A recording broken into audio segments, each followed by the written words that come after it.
All right. Well, it's 10 o'clock, everyone. Hi, thank you for joining us today. I am really excited to hear from Maryanne Dersch. She's always gives great presentations. So this is part of our Give STL Day trainings for the nonprofit community, for those who are participating in Gives Day, but also to give you some tips and tools and different aspects of fundraising throughout the year. So just not on the actual giving day. So without further ado, I'll let Maryanne introduce herself and we'll get started. Thank you. Good morning, everyone. I am so glad you are here with me. I would love if you would just drop in the chat. Tell me who you are, where you're from, and give me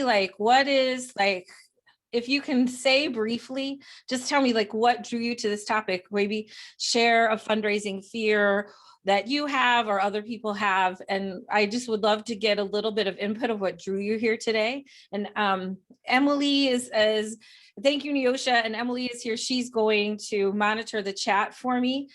We have tons of people on the call, which is great. I feel like this topic kind of hit a nerve. And so we're going to go into it. I'm going to tell you a lot more about that in a minute.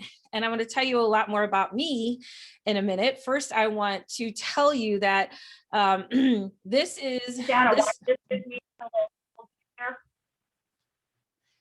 talk is not about strategies or templates or scripts around fundraising. What we are going to talk about is the mindset, how we think and feel about money, and how we think and feel about fundraising is directly tied to how much money we'll have and how much money we can raise. And really working through those mental and emotional blocks is the key. And fundraising, I'm going to talk about why fundraising is scary and why there's so much fear around it. And we're going to work on today, we're going to work on creating those some new stories for ourselves around money. So we're going to talk about what the money mindset of fundraising is and why it's scary, and then some ways that you can reframe that to make it work better for you. Thank you. So we have so many people, donor fatigue in the time of COVID. Okay. We're starting a capital campaign. No, Gus. Hi, Dawn. Oh my gosh, so many people here. I love it. Looking to improve skills. Excellent. All right, so I'm going to go ahead and I'm going to tell you a little bit about me in a minute. Hold on, let me get my... Okay, I'm going to tell you a little bit more about me and what I do and why I do it in just a minute. And I'm going to tell you also about my money story. But first, I'm just going to tell you that what I'm going to do today, and my promise today, is to really help you understand on a deeper and different level why we have hesitation around fundraising and what that really looks like, and then how to go down deep and remove those blocks, because that's really what's keeping us from performing at a higher level. I've been doing this work for a really long time. I have been working with nonprofits for more than 25 years. And this is a continual issue. And I've seen time and time again where consultants and, hold on, I'm going to stop. I'm working on my, okay, where consultants and organizations like, okay, if we had a script, then we would know what to say. If we had a brochure, we would be able to fundraise. If we had online giving platform, we would be able to fundraise. All of these things come in and yet you're still not fundraising. And that's the frustration. And then what happens is that creates a cycle of that keeps perpetuating the fear of fundraising. And fundraising is scary for three reasons. One, anything around money is a total trigger, right? Anything around money is a trigger. Two, the fear, the risk of rejection. So when you ask, you have the risk of saying a no, and that can be a big trigger for us. And three, it's the vulnerability of having to ask for help. And nonprofits, our role is generally ones of givers. We like to give. And although we want to raise money, we really do want to raise money, it's hard for us to be in a position of receptivity, of receiving money. We don't want to feel like we're the ones in need. We want to be the ones helping, right? We're more comfortable like helping instead of receiving.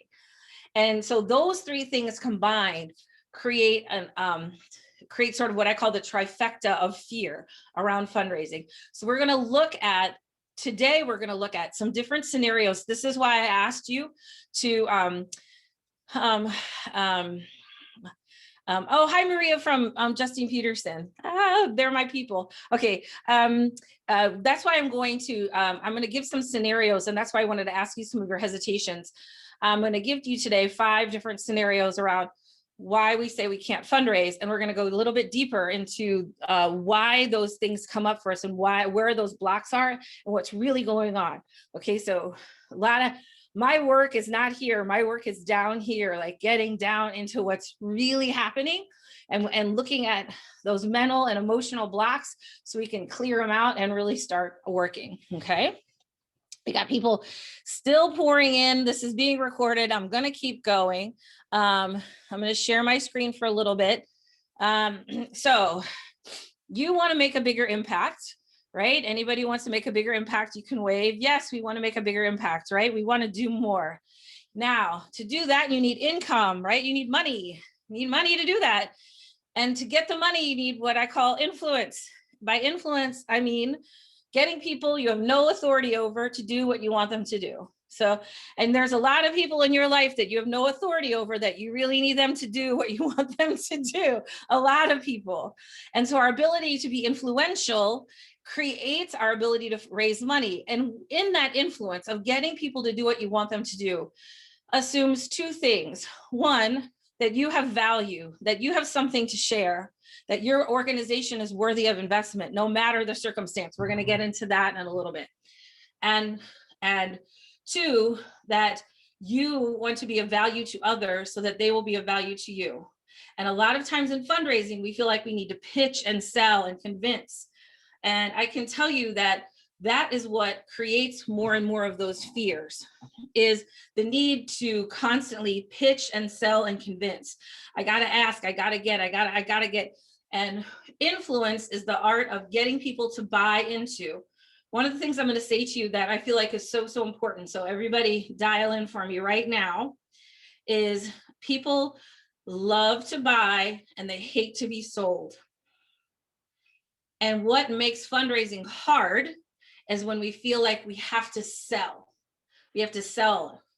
And that is what we want, is buy-in, right? It's their decision. We don't have to ask. We don't have to pitch. We don't have to convince.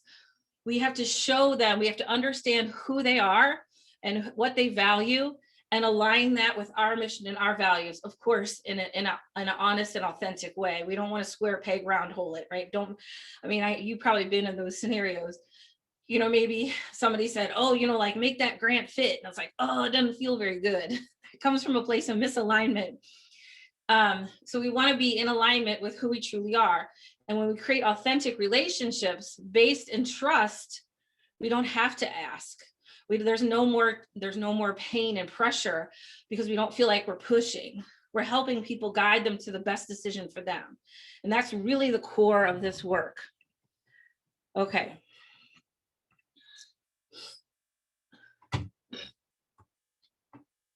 I'm going to talk for a minute about money mindset. Have any of you ever heard the term money mindset? You can raise your hand on the chat or just wave if you've ever heard the term money mindset. Okay, money mindset is your relationship to money, how you think and feel about money. We all have a relationship to money, and the relationship was formed in our childhood and our youth. And so a 7-year-old is running all your bank accounts. And that sounds extreme, and yet it's very true. Our relationship to money was formed when we were a child, and how we think and feel about money. So if you resent wealth, it's hard for you to attract wealth, right? If you're like, I wish we didn't have to have money, it's hard for you to attract it. So money mindset is your unique and individual set of beliefs about money and your attitude towards money. And it's also, now I extended that definition into fundraising. So how you think and feel about fundraising is going to be directly related to how much you can raise, right? So if you feel like fundraising is really hard, it's going to be really hard. I hate this, then you're going to hate it. It's not going to go well. In my work, in my life, in my experience, energy is everything. I spent 16 years at 501 Creative building messaging for nonprofit organizations, very successful. I loved the work. I wrote a book from that work, my book, Courageous Communication. I have it right here. But what I know for sure is energy speaks louder than words. And if your energy doesn't back up the words, then that's not going to come across. So the mindset, how we think and feel about fundraising is directly tied to how much we're going to be able to raise. And the more joy we can find in fundraising, the more we'll make. All right, I'm showing you this slide right now. This is a picture of my family. I'm going to tell you a little bit about my story and my money story. Good leaders go first. I'm going to share with you my money story. And while I'm sharing this, I want you to think about your money stories. What do you believe about money? Do you believe there's always enough? Do you believe there's never enough? Do you believe that wealthy people are selfish? Do you believe, that poor people don't work hard enough? And whatever you believe is fine. This is not a judgment. This is an inventory of just where your thinking is at. And when you can call out your money story, you can start to see other people's money stories and help them shift their thinking. So I'm going to share with you mine. This is my family. I am not in this picture, and I am not in this picture because my mother had 4 children in 6 years, and 7 years later, I was born. And we're all from St. Louis here. And when I was little, my father used to call me Michelob because he worked for, he was the brand manager for Michelob in Anheuser-Busch, and their tagline was the unexpected pleasure. So he used to call me Michelob. And this was, in my life, I always felt like an accident, like a mistake. I wasn't supposed to be there. Like I arrived and the party was ending. And for a long time, I carried that.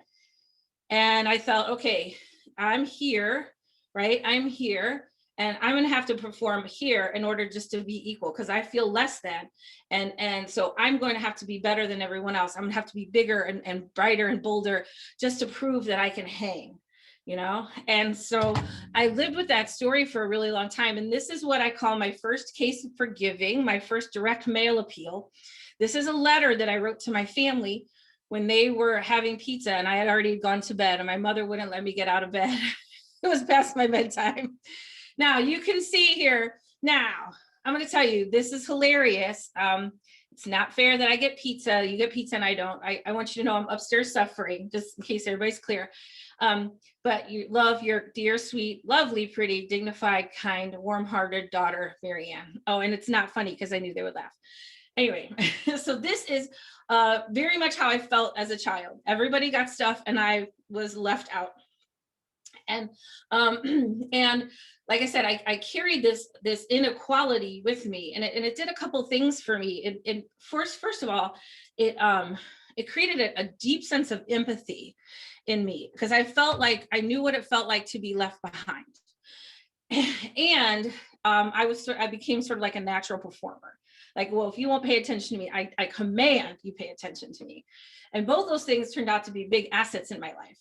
So anyway, I'm sitting in my therapist's office. This is an absolutely true story. I tell this almost every time I present because I want you to know that who I am and what I do is in total alignment. So I'm in my therapist's office and she says, my friend was complaining. I was telling her that my friend was complaining about, because I'm always in the spotlight. I always in the microphone. Maryanne, why can't you just sit down? Blah, blah, blah. And I said, man, this criticism really hurts. And she said, well, criticism is the same as praise. And I'm like, well, that is ridiculous because one feels really good and one feels really bad. And she said, they're just both other people's opinions of you. And a whole person doesn't need praise to feel good and doesn't need criticism to feel bad. And in that moment, in that exact moment, I knew 2 things. One is that I knew I needed the work to do the work I needed to do to feel whole, to manage all of these things, because to do the work that I wanted to do required like me to be able to stand in my truth and my value. And in that exact moment, what I knew for sure is all my clients who are nonprofits needed to stand in their value and their truth as well. And that as the nonprofit industry, I'm going to stop my share for a second because I want you to see this. In the nonprofit industry, you're the same as me growing up. You feel less than, right? Like I feel like we all have like this group in like inferiority issue. Like even the word nonprofit, we're defined by what we're not. Now we are. We're amazing. We're an amazing business model, but in our culture that values profit as the success of a business, and we don't make any, we already feel like we're less than, like I was as a kid. And so what we need is extra praise so that we can feel equal. When really what we want are standing in our truth and value, just like I had to do, and creating those true relationships where everyone at the table has a value. And thank you, Neosha, for saying the book is amazing. So where everyone has value. Does that make sense? All right, are you with me? Okay, good. I'm just gonna assume you are. All right, let me, okay. From this place of this new, from this new place for me, from this new place, then that Courageous Communication was launched. My book was launched, and my company was launched. And this is what I do now. I teach individuals from all over the country to master the art of influence. And I also work with organizations inside their leadership teams and board to teach them to master the art of influence and communicate more courageously, stand in their value and their truth, and easily ask for what they want because they feel they deserve it. And you guys, I have to tell you this, my boss is over here barking, and I'm gonna like literally have to take my headphones off and let my dog outside. This is true. This is like real life here at my house. Hold on. One minute, please. Go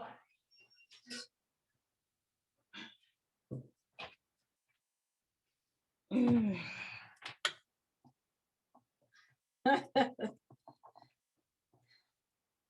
I did have 2 foster puppies here, but they got adopted. I literally did a whole Zoom meeting with one of them on my arm because she kept, I facilitated hour-and-a-half meeting. Okay, so thank you for that. Thank you for that, Grace. All right, so this is my mother. My mom, this is a picture of me and my mom. I got my money story from my mother. My mother and my father was were children of the Depression. So they lived through the Depression and a Second World War. And as of that, they were that part of that generation that had a lot of austerity around money. And so you never knew what was going to happen tomorrow. So you better hold on to your money today. My mom, when we were growing up, my mom, I showed you all the kids we had in the house. My mom would make milk. She would take a gallon of milk and then she would make a gallon of powdered milk and she would combine them to make the milk stretch. Like very, the green scrubbies in the kitchen that would be like this big, and you're like, my brother definitely adopted my mother's frugality, but even he saw the green scrubby thing. I was like, oh my gosh. And I developed a money story. So my mom's money story was, you gotta hold on to your money because you never know what's going to happen. And my money story was, you better do whatever you want with your money because you never know what's going to happen. And I became a spender because my mother was thrifty. So even though I was doing the opposite, I still was acting out her money story. I was just doing it in my way. But what I was doing was rebelling against her money story. I hadn't come to the point where I owned like, okay, now I understand my relationship to money and what that means. So each of us have a money story. We have beliefs around money. And this really permeates our nonprofit culture, again, which is based on how,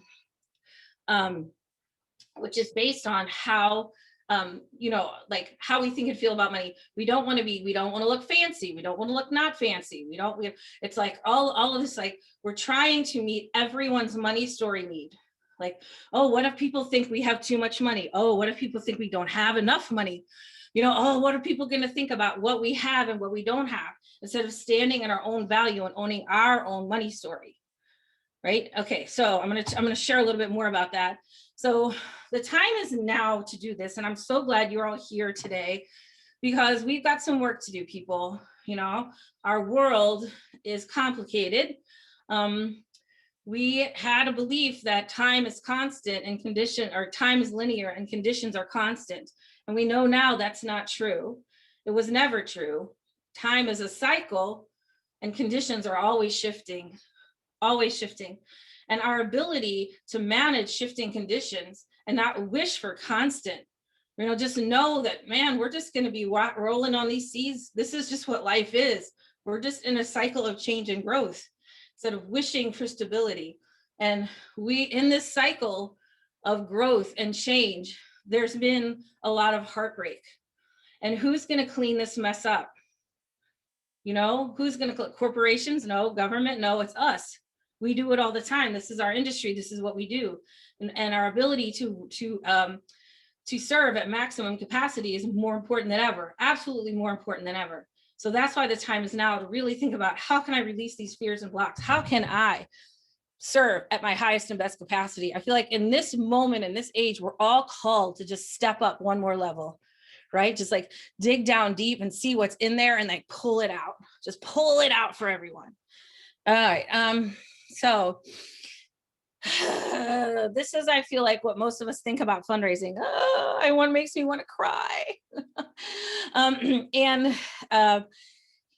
the fundraising, it's the stress inducement. Like I said, there's the trifecta. For those of you who just got on the last few minutes, I'll repeat this.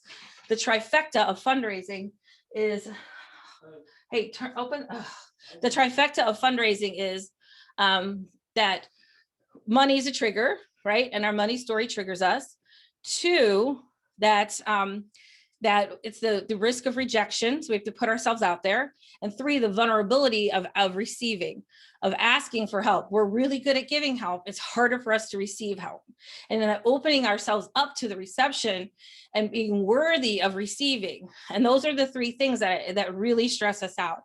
And I want to tell you, before I go any farther, this is your Fearless Fundraising Starter Kit. I'm going to give you, just if you want to go right now, go to nonprofitfundraisingguide.com. And Emily, if you would put that in the chat for me, please. Nonprofitfundraisingguide.com. I have this beautiful ebook called Stop Asking for Money and 16 Other Powerful Lessons to Master Fundraising. And I have a couple other things. And the one thing is the Fearless Fundraising Art of Receiving, the 30-Day Abundance Tracker. And I have people, when I work with people, I have them fill out this abundance tracker and just see how much they're receiving every day. Because sometimes we live in a place of fear and scarcity where there's never enough. And when we live in the place of abundance, we know there's always enough. The universe is limitless. Its gifts are boundless. There's enough for all of us. All right, so make sure you go and download that. And what I love about these is, this little ebook, it's perfect for you to share with your board, to share with your development committee. It's a quick read. They're just little chapters they can browse through really quickly. All right. The bottom line is here, you can't raise what you resent. If you resent money, if you resent receiving money, if you resent having to ask for help, if you resent if you resent the past potential of rejection, you're going to be resentful, right? Emily, I think there's a couple people in the waiting room, so we can't raise what we resent. And I want to talk about this for a little bit. I want to tell you a story. Last year I was in Chicago when I could go places and teach people in different places.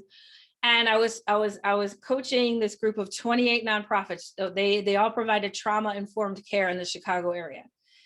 And in this workshop, we met at a YMCA, and the YMCA had this beautiful training room on the 8th floor.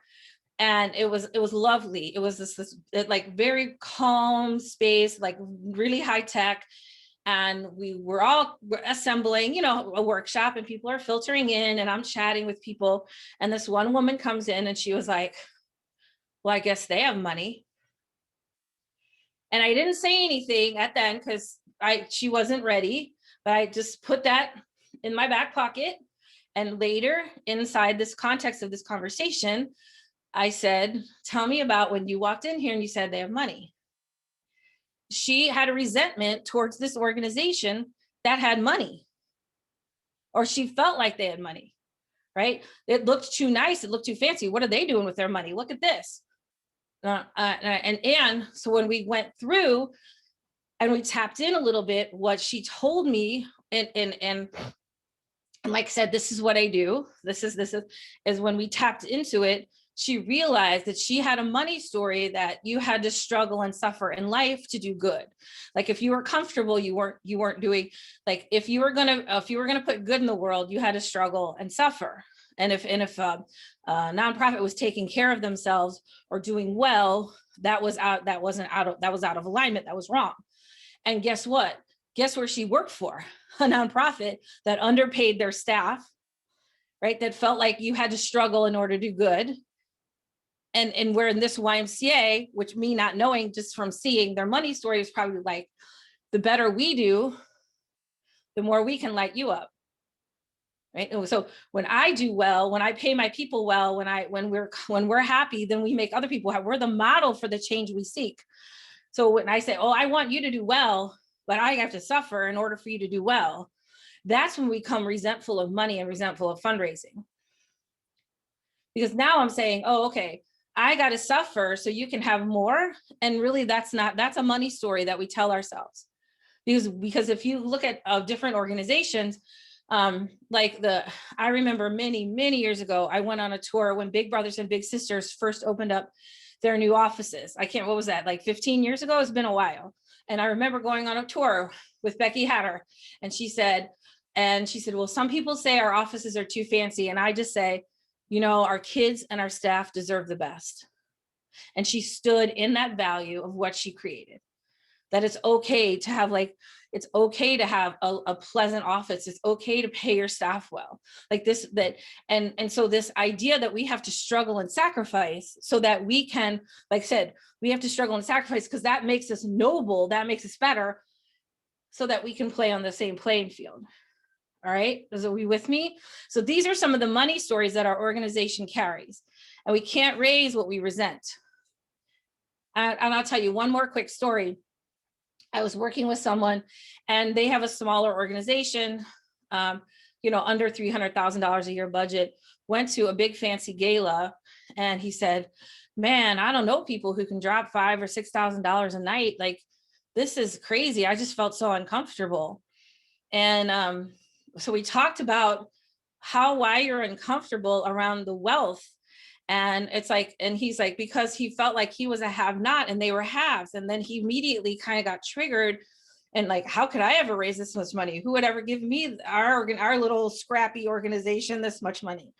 Instead of like saying, okay, everyone has assets, everyone has value. And instead of having this hierarchy of haves and have nots, we collapse it. And we're all sitting around the table as partners in our own joint liberation. All of us together, everyone has assets. And from the person who gives $25 to gives $500,000 or $1 million, we're all valuable and we all have assets. And when we look at it like that everyone has something to give and something to offer, then we can relax more into the fundraising. All right, I'm going to go in a little bit here. Okay. So let's bust some myths. Why don't we? And I hope you are. Oh my gosh. Okay. I forgot to say this earlier. If anybody wants to, if you're like, man, I'm loving this and you've got some time, I'm going to hang out after 11.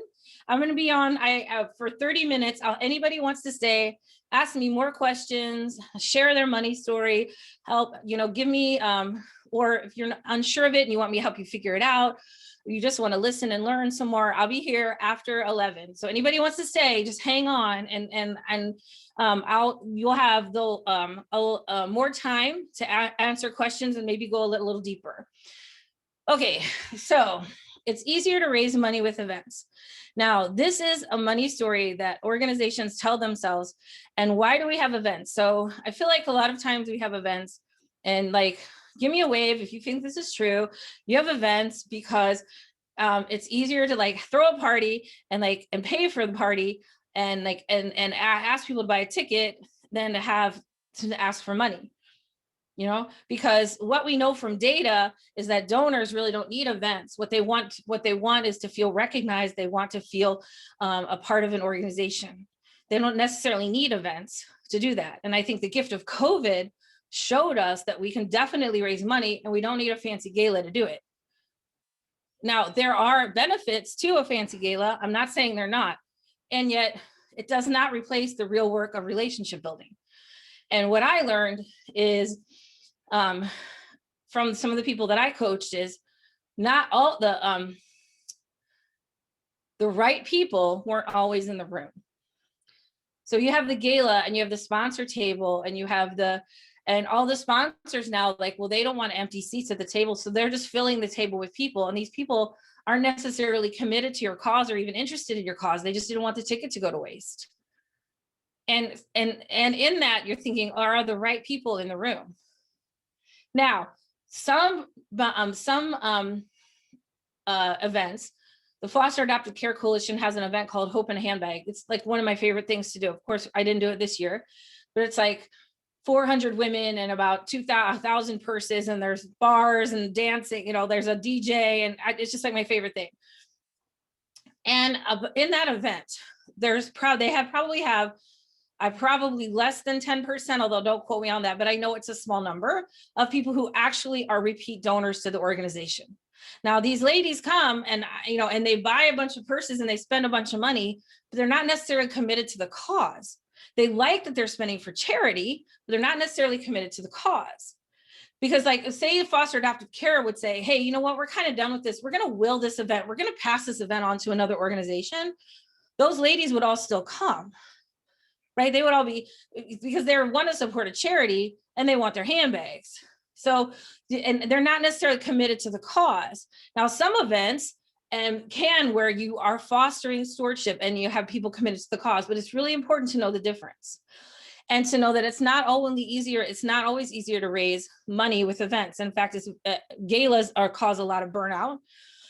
In my experience, galas cause a lot of burnout from staff, and it causes people to not be consistent in their marketing efforts. It's like everything that they do, and then gala season hits, and then any other thing stops until that's over. And it's an interrupter, and it takes them out of flow in their communications and marketing efforts.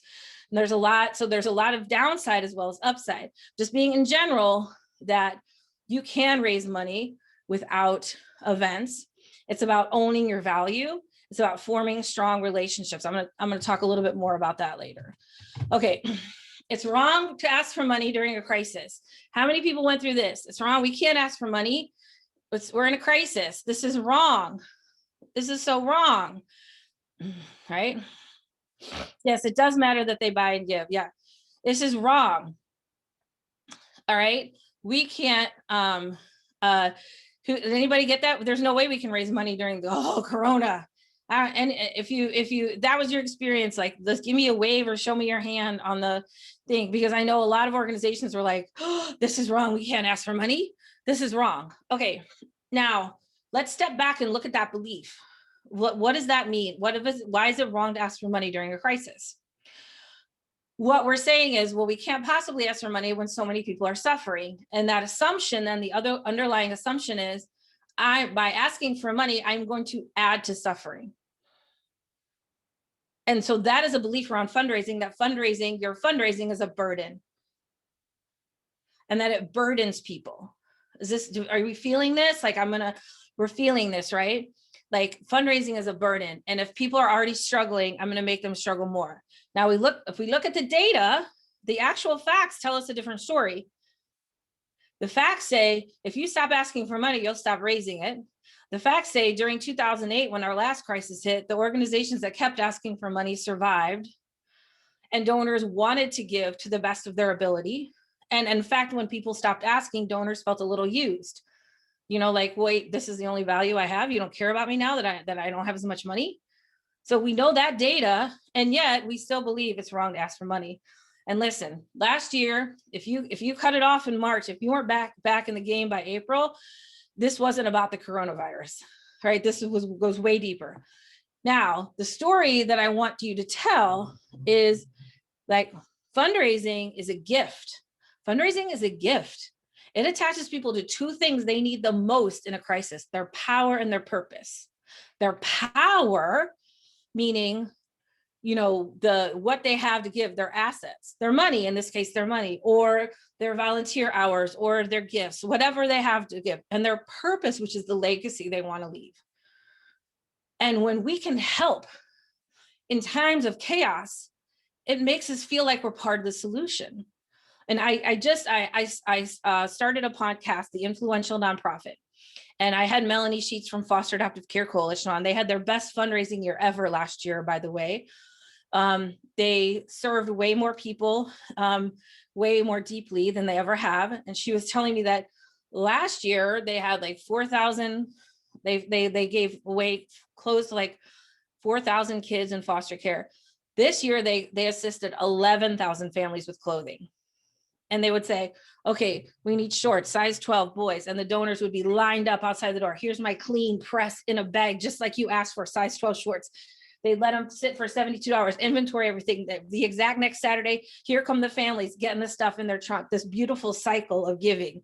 And why do you think people were lined up to do that? Because it attached them to their power and their purpose. I want to be a part of the solution. And when you say fundraising is a burden, like when that's assumption, I can't ask would be inappropriate. The underlying belief is that fundraising is a burden. But we know when we give, it makes us feel good. Why? And what, there's not a bad time to ask people to feel good, to attach people to their power and purpose. That's the, and do you see what are you with me here? Like this, you have to look at not just what's happening. Oh, it's not appropriate. Like what makes it not appropriate? What makes you say that? What makes us think that? What money stories are we attaching to these situations that we can then come up and examine and say, all right, what if we just told ourselves, and this is really all it takes. All you got to do is tell yourself a better story. That's all I have to do. Okay. All right, I'm going on. I love this chat. Keep it rolling, baby. Okay. So next thing is 3. I'm so tired of asking for money. I saw somebody in the chat was like, I'm so burned out. All right, this is why you get burned out. Is you're asking, I'm going to say, I don't, in my experience, this may be you. So see if this drops in and resonates for you.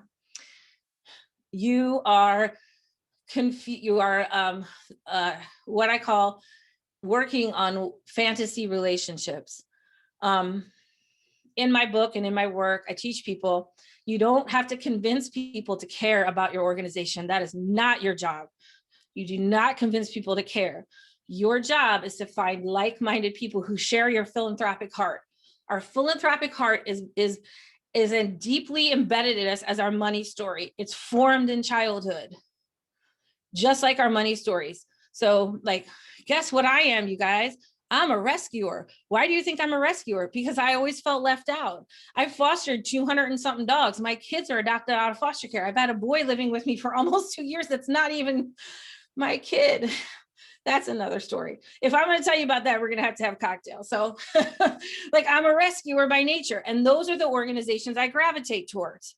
And it's not that other organizations that serve people with diabetes or Alzheimer's or kids in the hospital, they're just not in my philanthropic heart, right? They're not born from me. And when you try to attach me to those, I'm like, I don't feel it. And we know it goes heart, mind, wallet, right? Like heart, mind, wallet. And we have to have a heart connection first. No data will ever create that heart connection. And so you can't change people's philanthropic heart. If I just mail to them one more time, if they only could just see our building, if they could just saw our brochure, if they just heard our story, I know they would love us. What that does is devalues the person that you're trying to reach and their story. And what opens up your fundraising, what opens up your world to possibility is deep listening and connecting. You don't have to pitch, you don't have to ask. All you have to do is connect with people, say, tell me what's going, like listen and connect with them on a real level. What's going on with you? What's happening with you? How can I be of service to you? And then they're going to be a service. And if you look at the Foster Adoptive Care Coalition example, they do a very, very good job of making people feel like family. People feel so connected to the mission and that they feel value. So when there's something of need, bam, folks are there, right there, right? So when you're tired of asking for money, it can be what I call fantasy relationships, where you're trying to convince somebody to care. And it's exhausting because they're not going to really care. I toured a school for my daughter. She lives with autism. She's 14, in first grade. I got fun, and we didn't attend that school, but I got fundraising appeals for the next 5 years. Like, I never gave a gift. I never participated in anything, but I got on a list and I was on the list. And so if you're looking like, why aren't we getting good outcomes? Because we look at our events, we say, oh man, 400 people came to our trivia night, woohoo. Okay, so those 400 people, you have to look and see, did those people come because they were committed to our cause, or they committed to the person that brought them? And when they're committed to the cause, heck yeah. But we always think about the first gift. Oh, why aren't we getting the second gift? But we never really look and say, well, how did we get that first gift in the first place? You know, my brother's grandkids go to school in St. Charles, and they do some music trivia every year. They did it virtually this year. And I go every year because I love my brother, I love my nephew and my niece and their kids. But I don't have an affinity to that school, you know, but I go and I do my due diligence. I am what I call compliant to that event. I'm compliant. I go and I show up and I pay, and I, you know, maybe throw my hat in the money in the raffle and all that. And I'm happy for their success. And that's it. I go home. I'm not going to be invested in that school. It's nothing about that school or nothing about me. It's just not a match. And that's okay. And if we just admit, and what happens is, let me just tap into this a little bit. What happens is that, okay, what happens is when we're in these events, or when we meet these people, we assume that they came because they're committed. And then we start courting them like they are. And then what happens is when they don't respond the way we want to, we're like, okay, well, maybe it'll just take a little more. And really, they came and they showed up and they did their job. They played their role beautifully. I played my role beautifully. I filled out a table, but that's the end of my role in that relationship.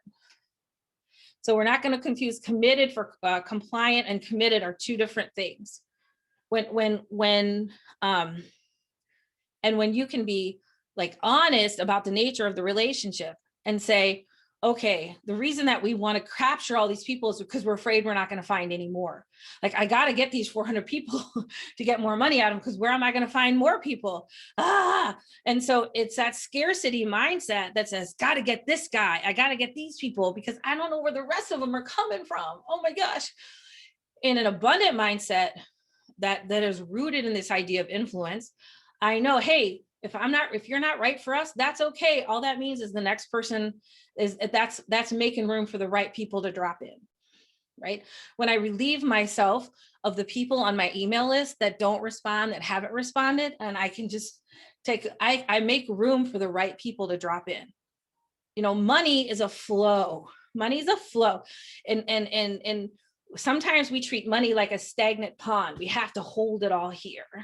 But when we release the money, when we release the people, it allows for the flow to enter in. And it's okay to let go of people that aren't the right fit. And that's going to make your fundraising that much richer. And that's going to end that burnout, because you're not trying to get money from people whose philanthropic heart just doesn't match yours. And you're going to save a lot of money in the process, right? It's quality, not quantity. You know, like we say, oh, we want to get our list, our mailing list, or our likes and whatever. And quantity is one measure, and quality is a better measure. Quality is like, hey, I'd rather have you have an email list of 500 people and have, you know, like a 50% open rate than have 15,000 people on your email list and most of them not open anything. Because that's what's going to make you feel supported and make you and really let your influence grow, is when you have the right people in place. All right, now number 4. Y'all, I've been doing this standing up and it feels so good. Oh my gosh. Okay. All right, what if they say no? Oh God. Okay. What if they say no? Rejection is a thing, and it's a big thing. What if they say no? And what if they say no? That would be my question. What would happen if they said no? A lot of people hesitate around fundraising because they say, what if they say no? Okay. I saw a Facebook post, I'm in Facebook groups, the nonprofit, whatever, blah, blah, blah, blah, blah. And I'm in this Facebook group and somebody said, my board just won't fundraise and da, da, da, da, da. And there was many comments after that. Either people saying, ooh, my board won't fundraise either. Or you know what you need to do? You need to show them the data. You know what you should do? You should give them these talking points. Oh, you should give them this training. Blah, and they're going on and on and on and on. And my approach was, has anyone asked them what's going on? What's the hesitation about? Ask them, like, what, it seems like, because I'm going to tell you, I believe that most people are doing their best. They're trying their best. And those board members may be just as frustrated as you are that they aren't able to do what they said they would want to do. And they don't understand what the hesitation is, right? They can't quite connect with it. And also, they may tell you that they need a tool.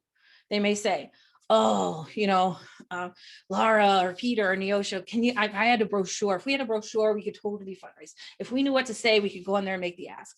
And then you give them all these things and nothing happens, right? Because you're like, okay, yeah, you need a brochure, I'll give you a brochure. You need an online platform, I'll give you that. Nothing changes. Why doesn't anything change? It doesn't change because this is the superficial problem. They want it that this is my philosophy. If you can name the problem, if it's a noun, that's not what's really going on. Like, oh, if we just had this, then we could do this. If you can name it, that's not the problem.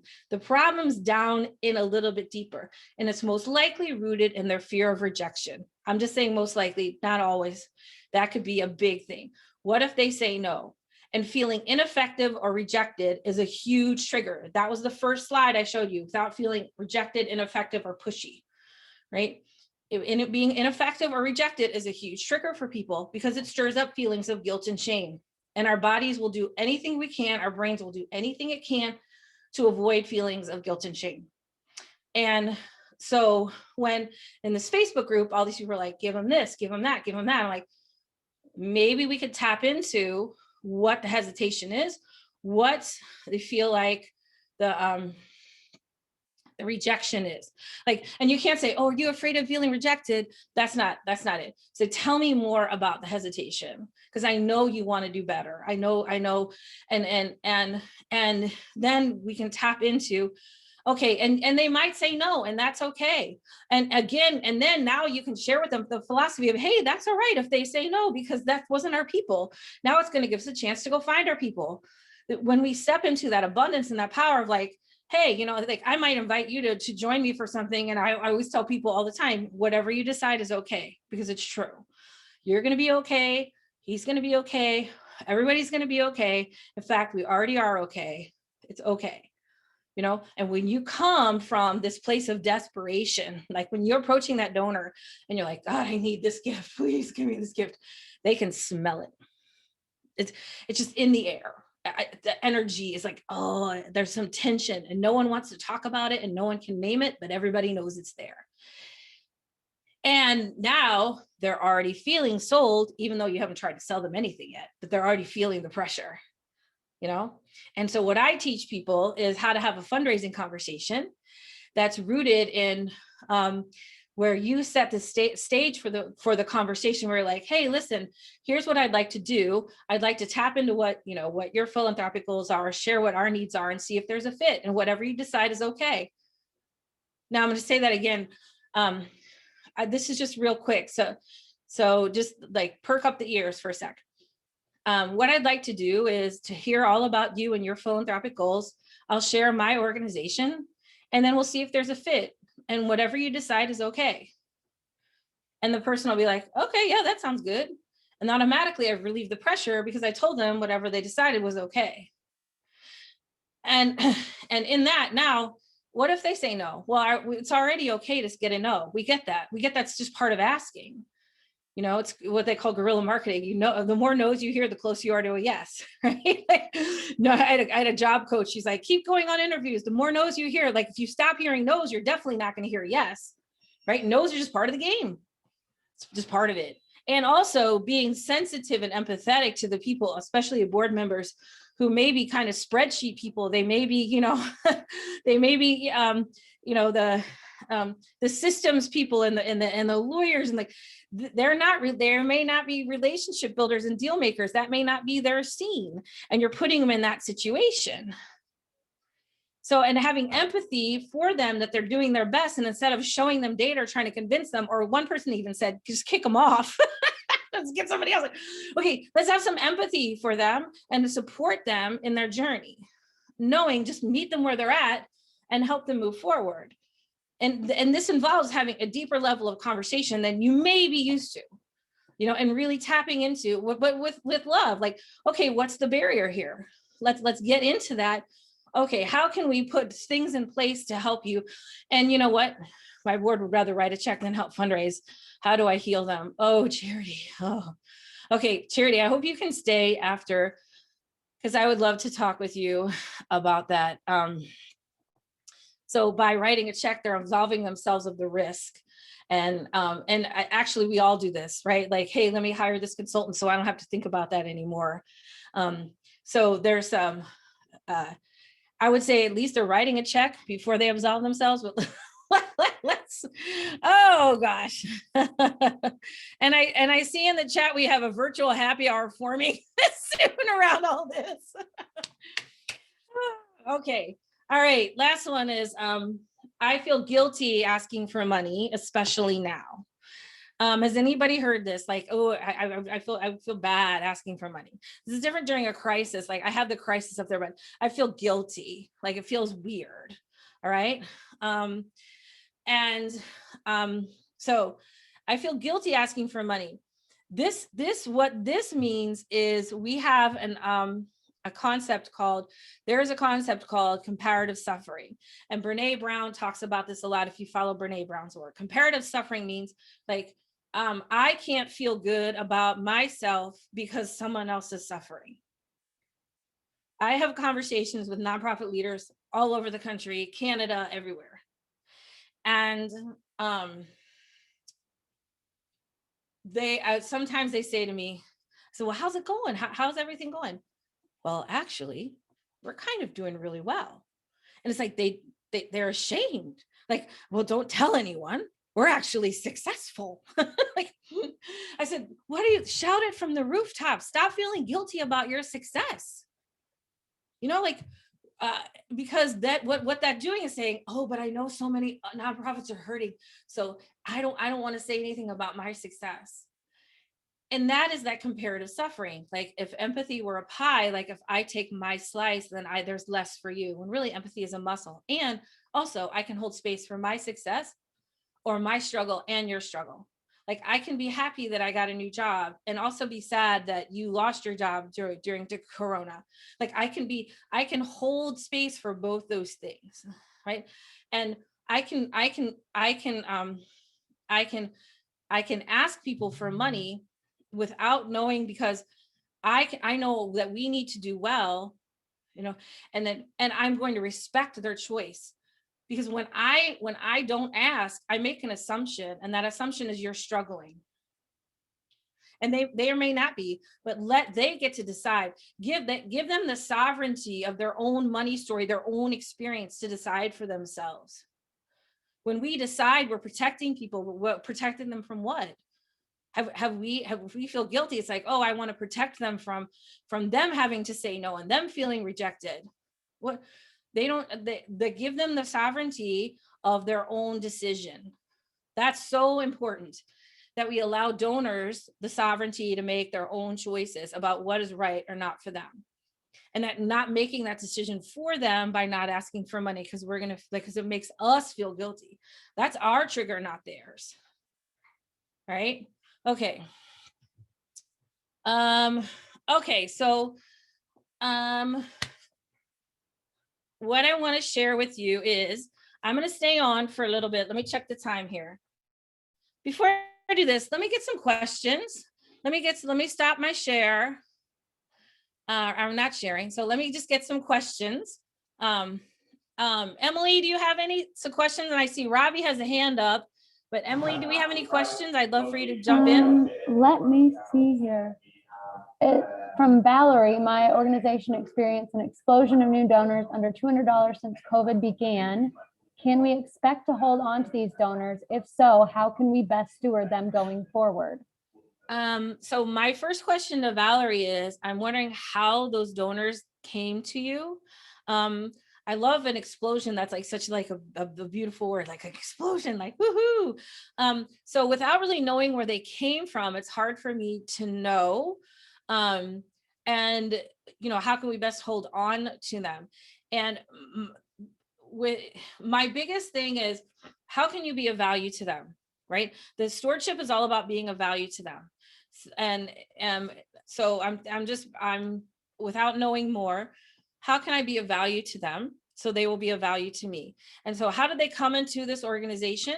I want to look at that first, because are they committed or compliant? That would be the first thing I want to see, and also then if they're committed, then how can I be of value to them? Because when I'm value to them, they'll be of value to me. When I make them feel connected, when I tap into some of their issues and problems. One of the things I work with organizations on is helping people just to help them, right? Like you're experts at a lot of things, and you can be of value to people in many areas, and really just sharing your value, like expert content and things, so that people are like, wow, that was so helpful. What did you do again? So really just tapping into how can you, the best way to steward anyone is don't worry about you, just how can you be of value to them, right? And then from there, and because without knowing how many or how they came, but that's my overall thing. Okay, anybody else? Emily, can you unmute Ravi, because he had his hand up for a question. I'd like to hear what he's got. Yes, let me find him. My hand was up for a previous. You had asked a question about who experience was, and I'll put my hand up. I don't know. All right, awesome. Perfect. Okay, no problem. Looks like most of the conversation in the chat is around the happy hour. But if anyone has any questions, please put them in the chat or come off mute and ask. Yeah.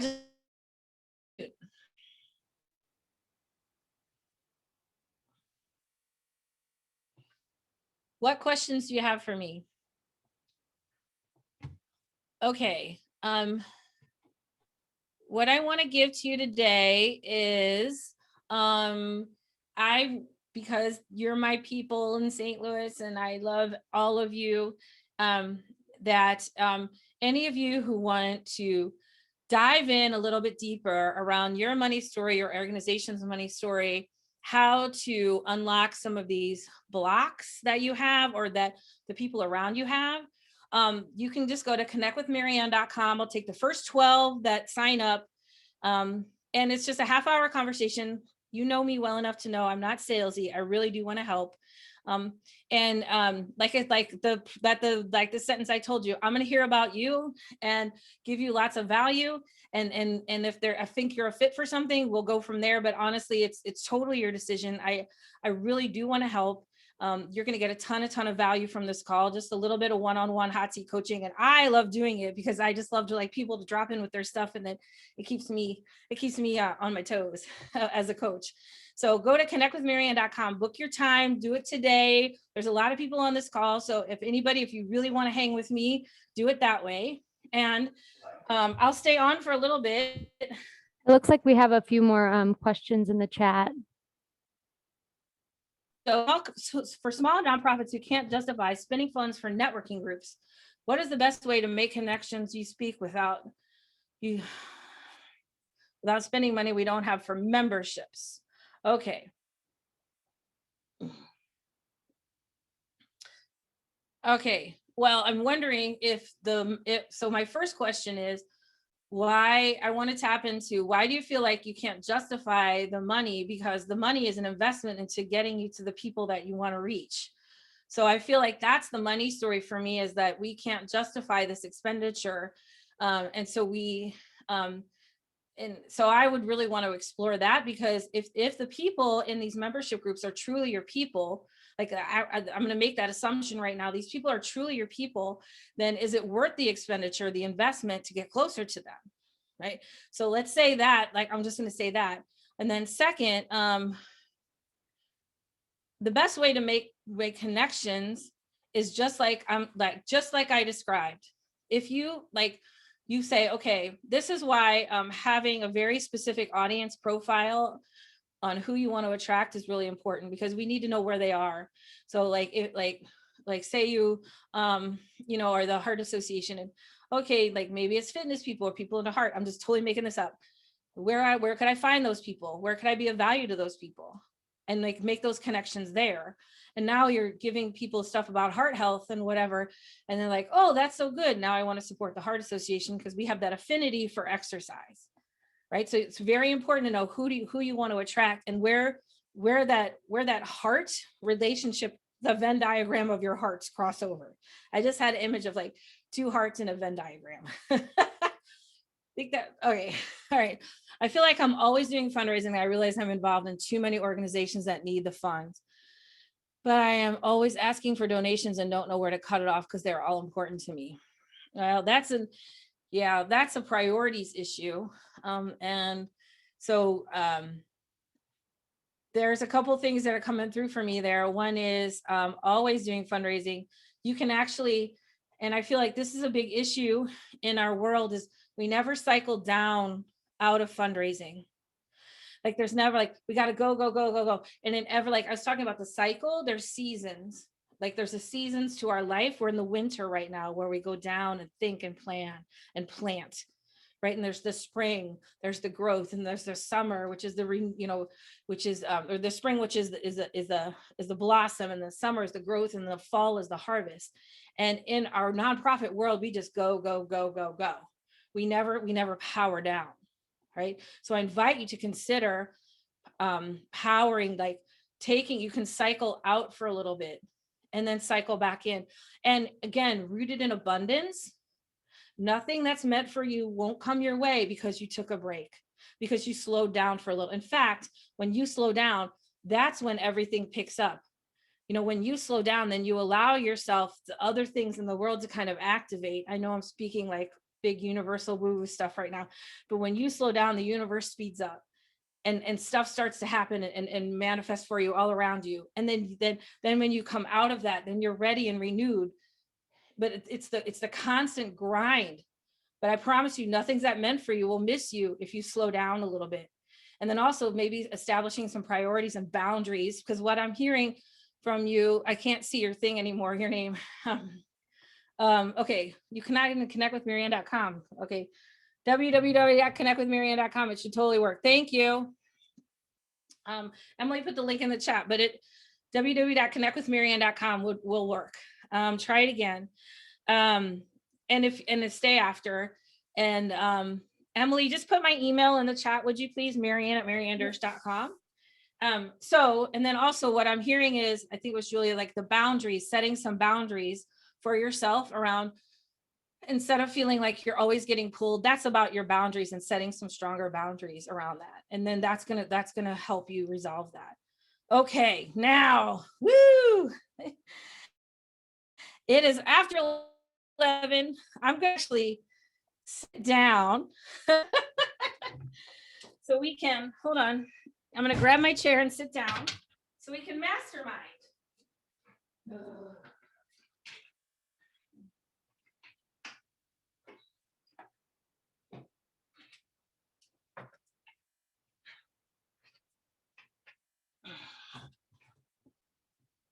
Give me 1 second to just move this away.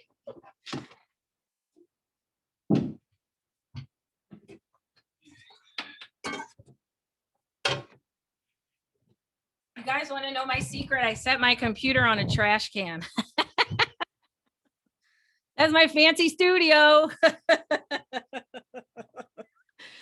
Okay. Who do we got? All right. I'm going to stop my share. And all right. Thank you, Charity. If anyone else has any problems with the link, let me know, but I've used it forever. It should totally work. Okay. All right. So, anyone who wants to stay, just let's unmute and shoot me a question or a comment or a thought that you've had from what I presented. This is Wendy Neckemeyer from Paraquad. And Wendy? yes, so our development staff actually is meeting virtually every week, of course. But we've been going through the book, It's Not About the Money. Yeah. And talking about what motivates people to give and actually how you are giving them a gift by helping them do this. The other thing that I do is I actually run a nonprofit called Special Horses. So I'm like the development staff for a whole bunch of equine rescues across the US, most of whom have absolutely Yeah, right. a budget of 50K or under, and they're, so if that. And so what I see from working in social services and animal welfare is, you're right. There are people who are really committed to animals and they'll be like, no, animals are innocent. We have to help them. But then there are people who will say, why are you helping animals when there are so many people in need? And I've realized that it's their philanthropic heart. What's wonderful is that they give. Right. And it's all good because we all need. And if they don't give to me, they're giving to another organization that needs it. And so we can, there's enough, I hope, that we can all get.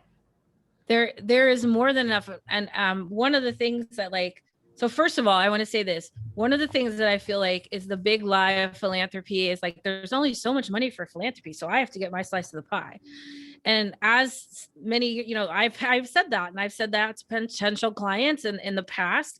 And then I realized, wait, this is a story we tell ourselves. And that story, though, is very damaging because it keeps us separate from each other, right? And it keeps us not collaborating because we got to keep this donor because there's only so much money. And then we know from COVID and all these other things, people are incredibly generous when they're called to it. And so, and also I'm going to tell you, there's horse people, and horse people are horse people, like dog people are dog people, but horse people, especially, there are horse people and then there's not, when I was at 51 Creative, we did the Long Meadow Rescue Ranch, this brochure, and it sat on a shelf, and you could tell a horse person as soon as they walked in, because they went right to that brochure and pulled it down. And just knowing that you've got people and they will declare themselves, for you, and that's who you connect to. You don't have to convince people to care about horses or animals. That's just not their thing. And that's where I feel like a lot of the burnout comes from, is because I'm trying to convince you to care about something that's just not in your wheelhouse. Right. But it's calling forward the people who do care and being made visible to them to attract like-minded people to you. And that's when the energy gets going. Right.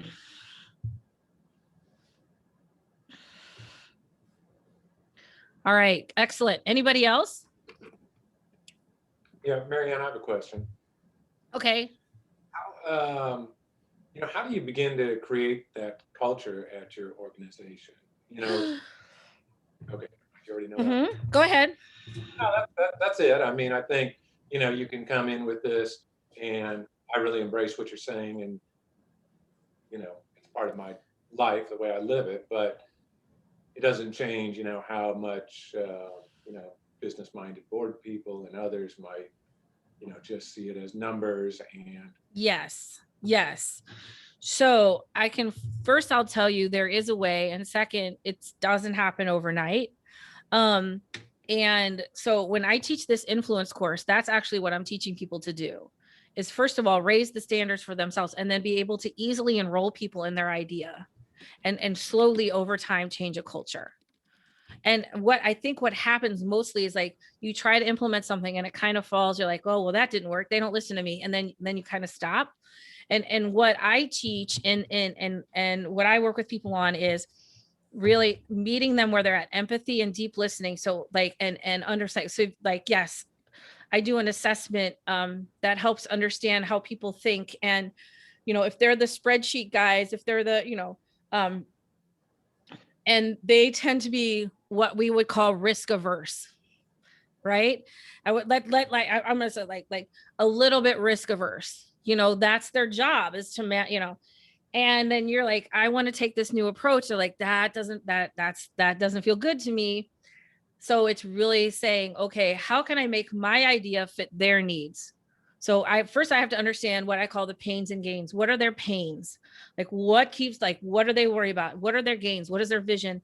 And then I need to take my idea and make it meet one of those needs. I'm not going to force it. I'm not going to lie, right? But my job is not to pitch or sell the idea. My job is to then listen, empathize, validate, because once people feel seen and heard, they relax. And when they relax, then they're open to what you have to say. But we have to get to that point first, because if you try to sell, what happens is they're like, then they get protective, they get defenses up. And now we're working in defense mode. So that's the short answer, but yes, there is a way. And this is what I teach people to do. And then I also work with boards and staff into implementing this cultural shift inside their organization. So like I'm working with community living right now with their leadership team to implement some of these principles and a lot broader than fundraising, but the same principles. And is that helpful? Is that a little bit? Yeah. So it's about the deep listening and making whatever you want to have happen meet their needs, not your needs. But you got to understand their needs first, and just give them the time to come along. Give them the time and the grace. It's just really meeting them where they're at. I have a philosophy, nobody's fixed or broken. Everybody's perfect as they are. And understanding that they provide a balance, like there's people who are like, and seeing them not as a barrier, but as a balance. So I have the big idea and I want to create change. And then, and they're there not to stop change, but they're going to ask the good questions to make the change viable. And a lot of times we see objections as barriers, but really objections are people trying to try on what we're saying and really see if it fits. But for me, the key to that is the art of influence, just getting people you have no authority over to do what you want them to do. And that starts with listening. And the key is to make your idea their idea, fit their needs. And then they're going to be much more open to it and patience. Okay. All right. More. This is fun. Hi, Maryanne. Hi, Hi, Angel. Hi. So I'm with All for Family nonprofit in Jefferson County. What's it called again? And All for Family. All for Family. Okay. Right. So right now we help with supervised family visits for children in foster care, but we have quickly outgrown our space because it's only big enough for one family at a time for visits. And there's another building we're trying to move to that we can also finally do our indoor playground for foster kids. We're trying to, do that to keep siblings connected. But to do that, we need to figure out how to tap into, and we have not yet figured out how to get corporate sponsors or, I have no clue how to do that. We were on Fox 2 briefly for like a 3-minute segment before our trivia night. The Thrive was supposed to have us on, and so was Channel 4, but neither one ever called us back after they said they were going to have us on. So I don't know how to, make those connections to try, to increase, to meet what we need to get that building. I mean, once we have it, we can generate income. Right. Right. So first, what I want you to work on is the language of which you share this story. So you said we're trying to, and we are trying to, we want to, we hope to, and I want you to be really conscious of adopting the language of I am, we are raising money for this building. It's like as if it's done. Our thoughts create our words create a reality. And so in shaping our mindset of this is like believing that this is happening. In fact, it's already happened. Mhm. Now, this is probably not the answer that you expected to come from me, but this is where I want you to start. Okay. Cause what I'm feeling from you is like a lot of unsure, like a lot of uncertainty, right? Like, is that a thing? Like how is this going to work?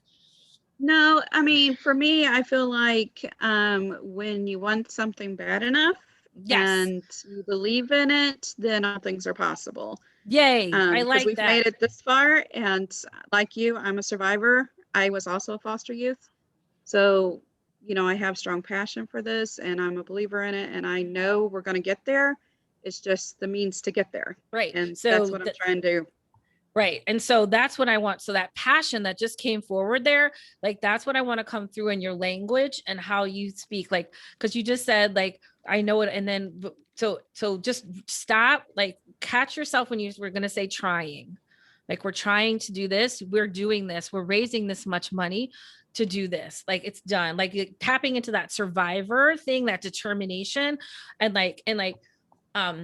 sitting in every day for like 5 minutes and just imagining this space around you, like it's real, you know, like it's already done. And from that place, and then, you know, if you think about concentric circles, what I see you doing is, what I see you doing is, where,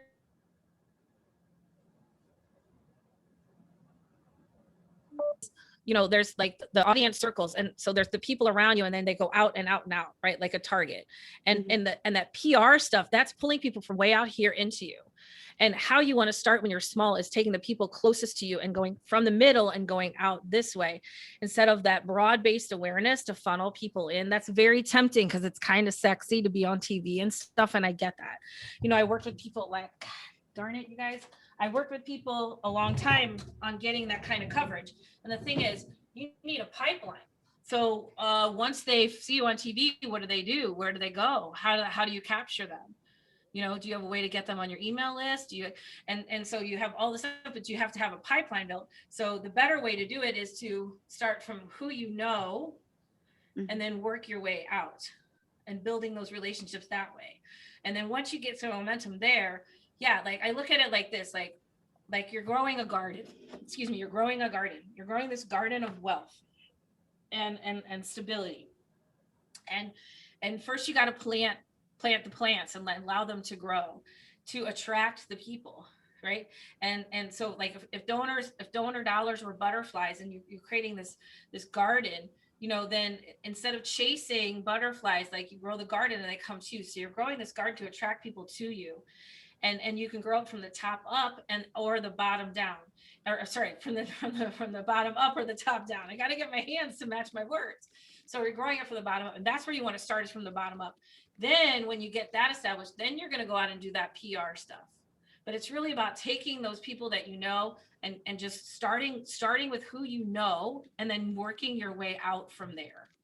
And that corporate stuff, if you don't know anybody in corporate, you know, where we want these sponsors, well then how can, you know, then knowing that you've got a few steps there, they're not even aware that you exist, right? So it's going to take some time first for them to be aware that you exist, to form a relationship, to trust you, that your missions align, you know? And so it's like asking somebody to marry you on the first date. There's a relationship, there's a pipeline to it. It's just so knowing that those corporations or whatever, they may be three circles outside of you. And it's going to take you a little time to move them closer and closer and closer. But the first is just starting a relationship. Does that make sense? So you're in it for the long game. This is the long game. You know, relationship building and fundraising is a long game, right? We're in it for the long haul. And I just found it. We're in it for the long haul. So Thank you. Sorry about my husband's phone ringing. Information that you just said, like, this will happen, right? And just remember, every time it's not one fit, if it's not a fit, that's okay, because that just opens the door for the person who is a fit, you know? So just keep going. Oh, I love it. And thank you, because I have 3 kids adopted out of foster care. So all right, anybody else? Let's do it. We got a few more minutes. Is this good? Do you guys like this? Give me a thumbs up if this is fun watching this. Yeah. Okay, cool. I do webinars every other month. I call them master classes. And at the end of the master class, I do a mastermind. And this is like, and because I do group coaching, I take people just like you from other organizations and I put them together. And this is a lot of what it feels like. A lot of sharing and a lot of, and just getting a lot of different perspectives. And also kind of sometimes we're lonely, you know, so we can be a lonely job. And so connecting with other people. Oh, Angel's a foster parent. All right. And connecting with other people is often, you know, we get needs met we didn't even know we had. Okay, more questions. Maryanne, can I ask another question? What about Peter Franz and the Children's Education Alliance? What about, building a, fundraising team using volunteers? I mean, the thing that came to my mind for Angel is, to find her way to a corporate leader who embraces what she does so that that person can help her make peer-to-peer, asks out there in the business community. But just in general, not necessarily board members, but people who are really passionate about what you do, engaging them in fundraising. I think that's a great idea. Like just kind of some mentors in the community that have an affinity for who she is and what she's doing that can make some really, I want to say not critical, but some really well thought out introductions for her, Yeah. That I would just really just start with who you know. Yeah. All right. Anybody else?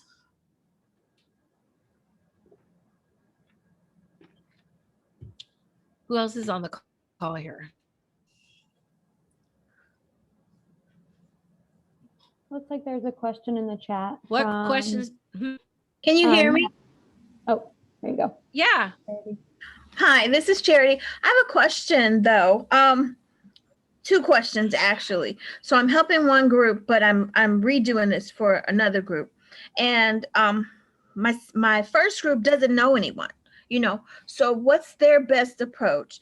And then for the other group, how do I go and recapture those same donors? Like you touched on it, but how do I really go back and get them and make sure that they're vested? Like what's the best approach? Tell me again, like you have one group that. Yeah, so I have one group that's they don't know anybody, they're new. Okay. They're doing humanitarian effort here in Missouri and in Haiti. And then in Missouri, their first fundraiser, we're going to do a huge baby shower at all the churches. And it's just for moms that are in need during this COVID. And we're just going to have this big baby shower for them to kind of kick it off. And so we're going to do the STL Give too. Mm-hmm. And the other group, they did the STL group, the STL Give before, got some money from it, didn't do as well as some others, but they had some private donors and corporate sponsorships that really covered us. And so with those, I want to know, how do I go back and keep the ones that did donate and those corporate donors, that now that we've built the relationship? Yeah. So I want to ask you, what do you think is the way you should keep them? Like, yeah, I don't know. So my first thoughts were just kind of, reach out by mail, send them a letter. Some I would actually call because they're a little bit more personal than some of the others, and ask them to continue their support, create some sort of continuation of sponsorship letter or something. But I'm real fuzzy on it, because that's new. That and have you had any contact with them since the last year? Oh yeah, we've done things together. Okay. And we kept in touch. I even had a couple that if I didn't hear from them, they reached out to me, to see how things were going, or to write another check, which was really cool, So so but the thing is now that our larger contract has been taken away, it's not supported during COVID because of how everything was closed down. So with that contract gone, there's this gap, that I really want. I'm hoping that we can sort of fill up with the STL Give, but if not with the Give, what can we do to cover that gap? Okay. so what my first thought is, like, letters are nice, but it's very passive. And for me, this is a personal connection. And so this is a phone call or or a phone call or an email to set a meeting. And to set like a Zoom chat, like, and and in that conversation, it's not about you asking or pitching. It's about you just saying, so tell me how this year has been, what's going on, how can I, tell me what's going on, like, what kind of support do you need? How can I help you? And really being of value to them. And then to say it, and then like, and once you've listened and they feel understood and heard and seen, then you go into, and then you're going to see if they're still interested. And they'll probably say that already, but it's really just about opening up the relationship and reestablishing the rapport, or keeping up the rapport, which sounds like you've been doing. Yeah, try it. Yeah, but I feel like you and just keep, then, you are, and it is happening. And, because you said they gave, and that's really, there's no magic bullet, unfortunately. And I feel like the most powerful thing for me is just the personal connection. And when, and it takes a little more time, and yet you get so much more from it, because you're going to solidify these relationships over the years. Right. And then hopefully they're going to lead you to more and more people. Okay. Yeah, that's what I was wondering, that re-engagement and then those continued introductions, because I'm always networking. Yes, that's exactly it. And, and just like finding people with an affinity, and if they don't, that's okay. This may be their, and, and I know international efforts. I have a guy who's taking my influence class who runs an organization. He's from New Jersey, but he runs an organization that works with people and children in India. I have another colleague who runs an organization that works with people in Haiti, and it is a different thing, and you and a lot of it is around faith-based. And so you just have to, keep looking for people who share that affinity. And if they don't, that's okay. They remember you fondly, and even if they don't, like, I think like what Peter was saying, like, even if they don't contribute, they remember you fondly, and they support you, and they provide some pathways to you into, like, oh, you should, oh my God, you know what? You would love this group. You know what I'm saying? And so they can provide those door openings to people who are your people.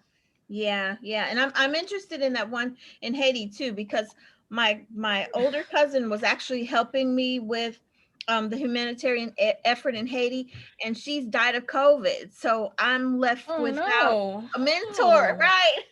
Yeah, it's just it's horrible. It's hard. I lost 8 family members to COVID total. Yeah. And my baby brother. So I appreciate that. Charity. Thank you. It gave me some direction. Yeah. Okay, good. And I'm just sending your family and you so much love right now. And I just want to witness you showing up here and showing up in charity and service to others. And it sounds like you've been through a lot. Yeah. And so, but it makes me understand, what the parents are going through. My that's why I said hi, Paraquad. I used to be Paraquad's outreach person. My son has Down syndrome. And so I'm literally totally online virtually because I can't lose another one, Yeah. All right. So thank you for that. All right. Stay in touch. Okay. You're going to book a time with me, right? I will do. Yes. All right. We're almost done. And if you haven't, I would love to hear from you. And Peter, especially, I'd love to talk to you more, because I think I honestly would love to talk to you more about this influence training, because I think it would really help you. If you want to book a time, that's great. And so anybody else, please reach out. Neosha, you want to say anything before we go? This was fantastic. Well, except that if come back in March for my Unlock Your Influence, because I'm going to go deep into the influence stuff, give you a little taste of what I teach in the courses and the trainings that I do. All right, Neosha? Yeah, that was it. Thank you so much, Maryanne. This was awesome. You're always great, as always. Love having you. So be sure to check us out in our Facebook group. Apparently, I'm planning a happy hour now, so so I'll probably post something about that in the Facebook group. So be sure you're in our group. Maryanne, we have a collaborative Facebook community for our Gives Day nonprofits. If you wanted to hop in there, Yeah, I will definitely hop in there. yeah. So we just have it in there so people can collaborate and talk all things fundraising, Gives Day, whatever. So. But thank you all for joining us today. I hope everyone has a good rest of the day and a good weekend. Shannon, you had your hand up. Did you have a question? Quick, yes. Do you have any tips for our profile on Give STL Day? I think there's another, Neosha, she wants the tips on her profile. Is there another training on that? Yeah, so we did go ahead. If you have a fundraising perspective, should we, woe is me, or should we just kind of very factually give profile? What kinds of financial or fundraising tips would you have?